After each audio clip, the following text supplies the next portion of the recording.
prix de la terre.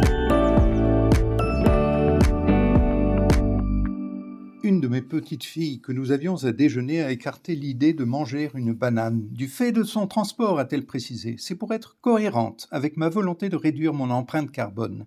Je l'ai félicitée pour son engagement pour le climat et en particulier pour sa vigilance dans le choix de sa nourriture en vue de limiter son empreinte carbone. Il faut avoir en tête que l'empreinte carbone moyenne d'un Français est de 9 tonnes équivalent de CO2 par an, dont 23% concernent notre alimentation, juste derrière le transport 25% et devant le logement 18%. L'alimentation est de fait un levier d'action individuelle efficace pour le climat.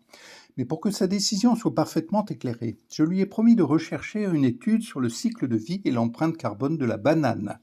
Bien que les bananes soient un produit très consommé, seules quelques analyses de leur empreinte carbone ont été publiées, donnant des résultats moyens de 0,7 kg équivalent CO2 par kilogramme de banane, dont les 2 tiers proviennent du transport maritime. Mais pour que le geste sur la banane ne soit pas purement symbolique, il est important de resituer cette valeur de 0,7 kg de CO2 par kilogramme par rapport à ce que nous mangeons couramment.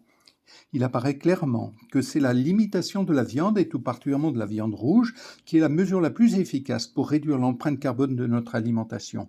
Exprimé en kilogrammes d'équivalent de CO2 par kilogramme de nourriture, le bœuf est au niveau 28, le poisson 7, le porc 5, le poulet 3 et donc la banane 0,7.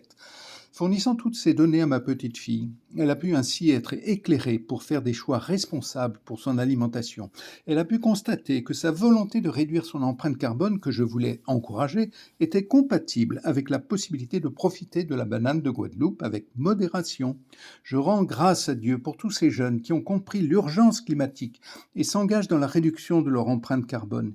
Ils sont un témoignage pour nous les adultes. J'aime bien cette citation du pape François dans son exhortation Laudate Deum. Nous devons cesser de sembler être conscients du problème et dans le même temps de ne pas avoir le courage de changements substantiels.